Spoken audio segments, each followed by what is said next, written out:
Cuando entendí sobre las puertas grandes de entrada demoníacas y las puertas generales, empecé a entender todo lo que Dios me había enseñado durante años, y no lo entendía, no comprendía, no sabía ni siquiera cómo transmitirlo, ni siquiera muchas veces para mi propia vida.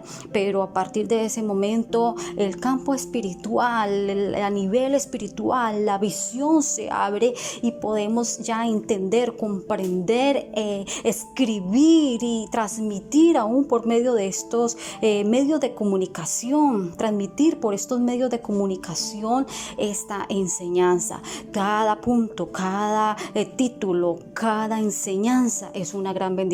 Por más simple que te parezca, no te compliques. Si los cristianos entendieran que lo simple, que lo sencillo, que lo básico es lo que Dios quiere para tu vida, para empezar a vivir una vida llena de gloria, de bendición, de poder, de unción, entonces lo harían. Estén atentos a estas enseñanzas. Cada punto de lo que Dios me ha estado enseñando desde hace mucho tiempo, te lo voy a transmitir. He podido, por medio de la liberación, abrir mis ojos espirituales, mis oídos espirituales y mi entendimiento para poder entender, comprender con facilidad lo que por muchos años Dios nos ha hablado. Así que estén atentos.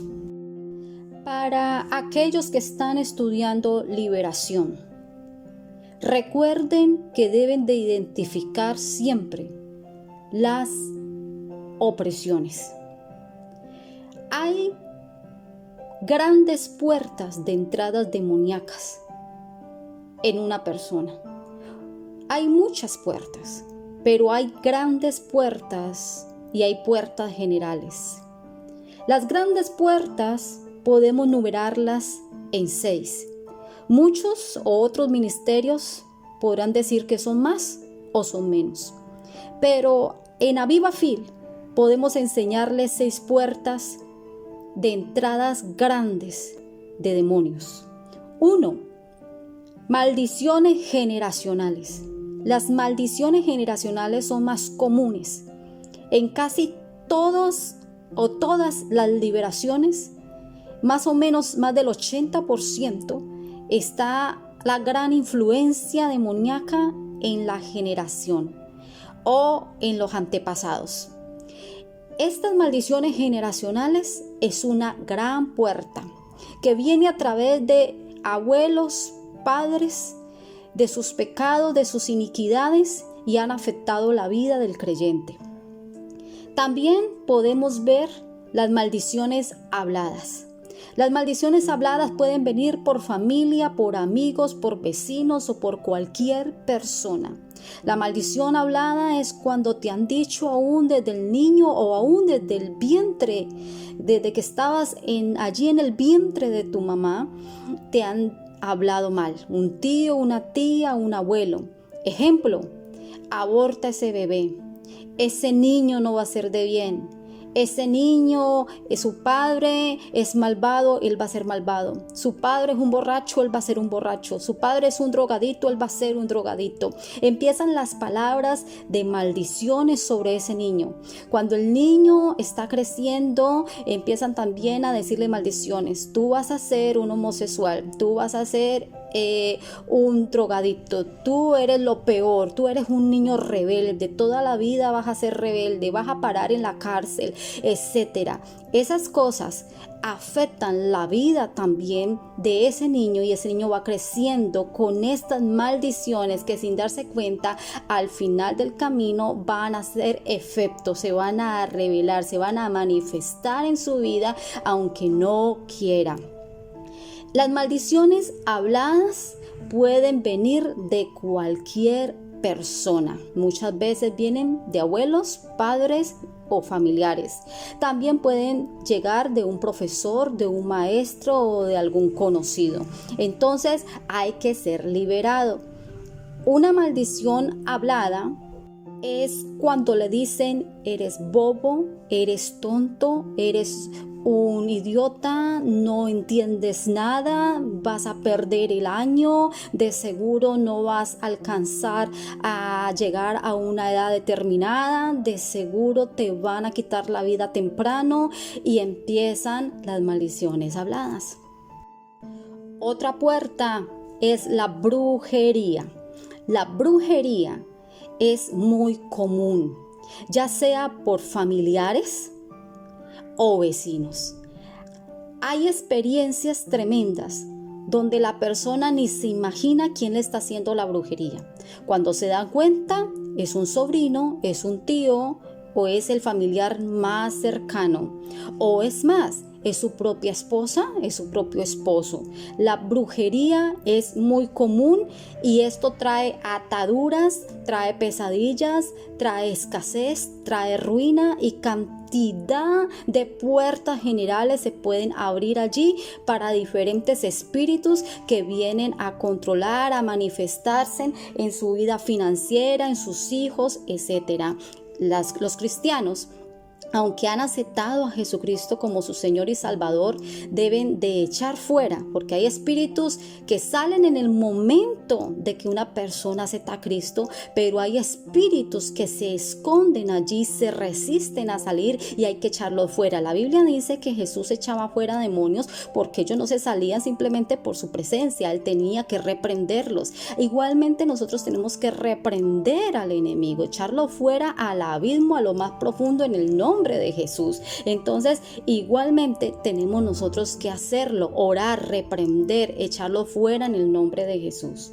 La brujería puede ser causada o motivada por la envidia, por los celos, por el rencor, por el enojo, por cualquier situación. Esa clase de brujería es para que él me ame, para que ella me ame, para que no me abandone, para que no me sea infiel, para que solamente me mire a mí, me vea a mí, etcétera. Pero lo único que hacen es atraer espíritus inmundos a su hogar, el cual es una influencia terrible y es una abominación delante de los ojos de Dios, y pues obviamente el Espíritu de Dios no va a estar allí compartiendo su gloria con un espíritu que no tiene nada que ver con las cosas del Señor. Utilizan los bebedizos, los entierros, las agujas, los muñecos, las velas, las fotos, etcétera. Cualquier cosa pueden usar, y lamentablemente aún en la liberación nos hemos dado cuenta dentro de las congregaciones cristianas, muchos han traído estos espíritus con influencias tremendas en su vida y han introducido dentro de la congregación, dentro de la iglesia del Señor, estas prácticas diabólicas, prácticas de brujería que no tienen nada que ver con el evangelio. Otra puerta grande y terrible son los traumas o accidentes. Estos traumas en cristianos han sufrido de algún accidente en su vida, se han caído en una moto, se han tenido un accidente en un carro, hubo un incendio en su casa, vio que alguien lo atropellaron, que alguien se cayó, que alguien se cortó, vio mucha sangre, vio que a alguien le dispararon, lo atracaron, lo robaron, o sea que ya sea que le haya pasado a sí mismo, o ya sea que le haya pasado a otra persona, pero esto le afectó en su vida, le da miedo salir, le da miedo pasar la calle, le da miedo subirse a algún lugar, le da miedo subirse al avión, le da miedo manejar carro, le da miedo todo le da miedo quedarse solo en su casa, le da miedo ir solo o sola al trabajo, etcétera,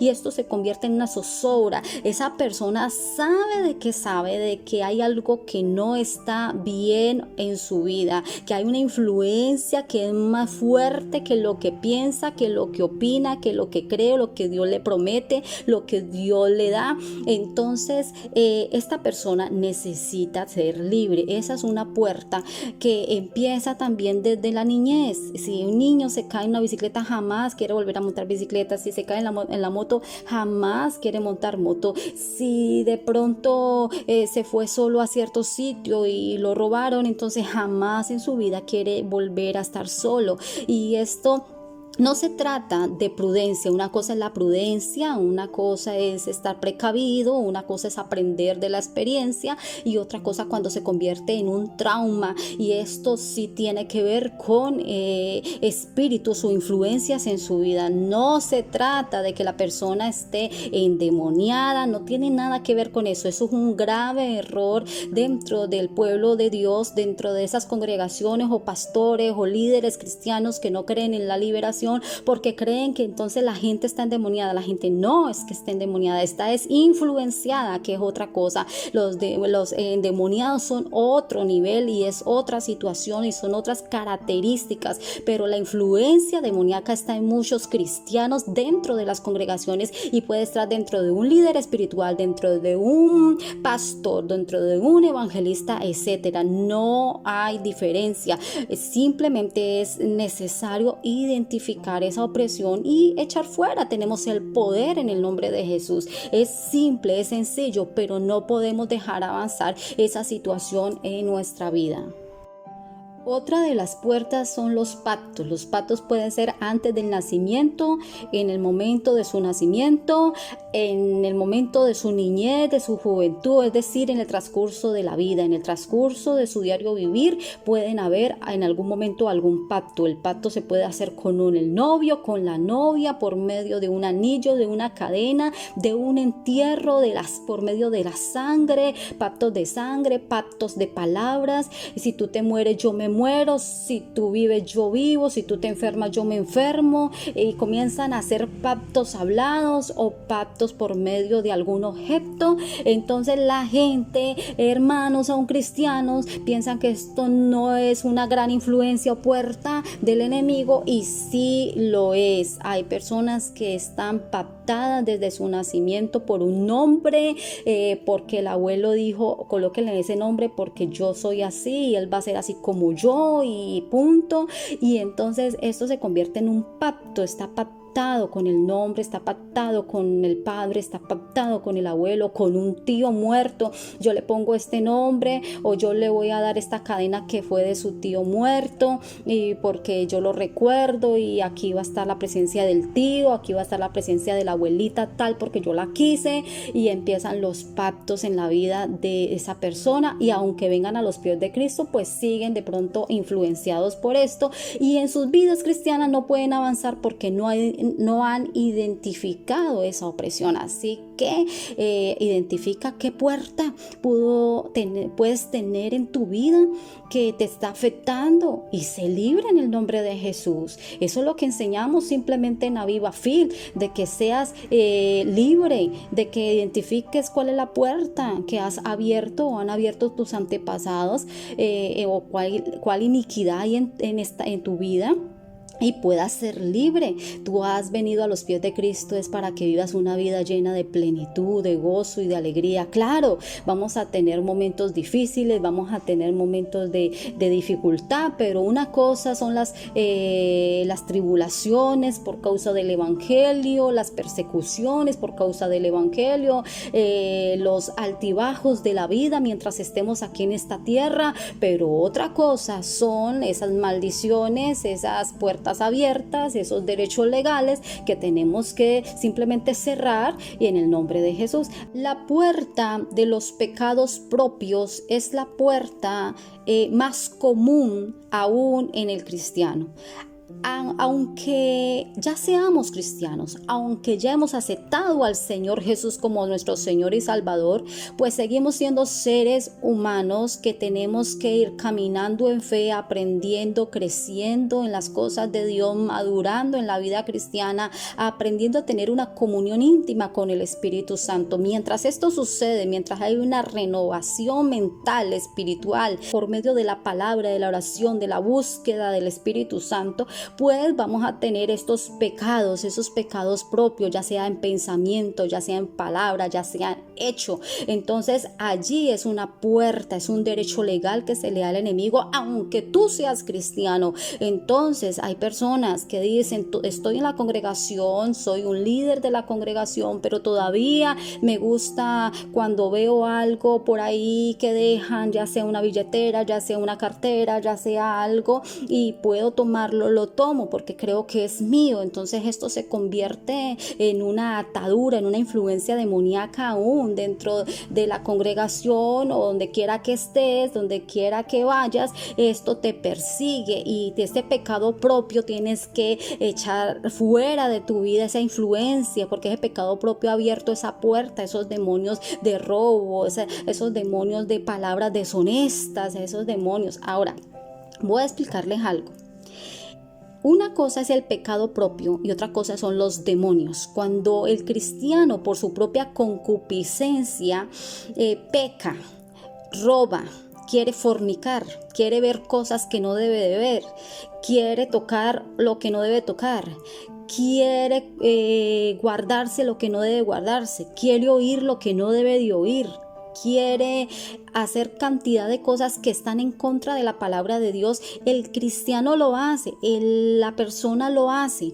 Pero esto es una puerta grande. ¿Para qué? Para que un espíritu que esté conectado a ese pecado venga sobre su vida y esto se va a hacer más fuerte. No vas a poder salir de allí, vas a seguirlo haciendo. Entonces tú dirás, pero lo hice solamente una vez y me quedó gustando. Lo hice solamente una vez y seguí haciéndolo cada mes, cada 2 meses, cada 3 meses, cada 6 meses. ¿Por qué? Porque no solamente fue la puerta abierta del pecado propio, sino que esa puerta vino un espíritu con un derecho legal para influenciar tu vida. Ahí es donde el cristiano tiene que arrepentirse de corazón, pedirle perdón a Dios y empezar su proceso de liberación echándolo fuera en el nombre de Jesús, diciéndole: ven espíritu, fuera en el nombre de Jesús, diciendo: espíritu inmundo de robo, de fornicación, de adulterio, de palabra deshonesta, fuera de mi vida en el nombre de Jesús. Ya me arrepentí delante del Señor Jesús, ya me arrepentí. Fuera los abismos, no más, quiero vivir en santidad. Eso es solamente lo que debe de hacer. Si no puede solo, si no se puede hacer una autoliberación porque todavía no tiene la capacidad, todavía no tiene las fuerzas espirituales para hacerlo, porque necesita la oración, como dice la Biblia, orando los unos por los otros. No está mal orar los unos por los otros, la Biblia lo dice. El apóstol Pablo necesitó también oración de su pueblo, de su gente, de sus hermanos, de la iglesia.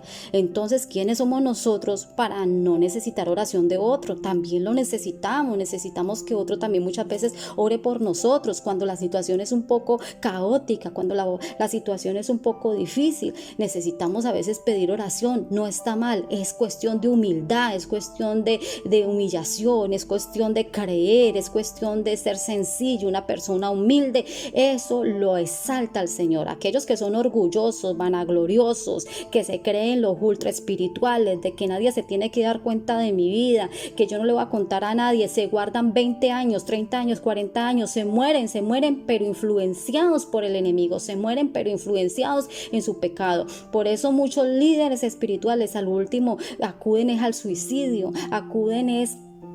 o cuando son descubiertos, ya cuando los envían a la cárcel, cuando les toman un video, entonces ahí sí ya se descubre todo. ¿Pero por qué? Porque nunca confesaron su pecado, nunca pidieron ayuda. Todos necesitamos ayuda. Todos necesitamos que alguien en algún momento ore por nosotros. Aviva Phil está dispuesto a orar. Así como oran por mí, yo puedo orar por ti.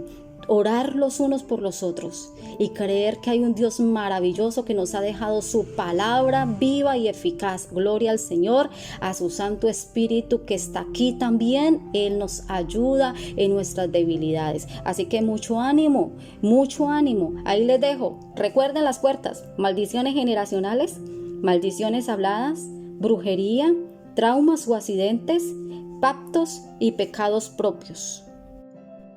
Por eso aquí en el ministerio Aviva Phil tenemos la oración destruyendo toda fortaleza del adversario, del enemigo. Búscala allí y ora conmigo. Siempre reprende, ora, clama, cree y créeme que Dios va a hacer la obra. Lo que Dios empezó es poderoso para terminarlo. Gloria a Dios.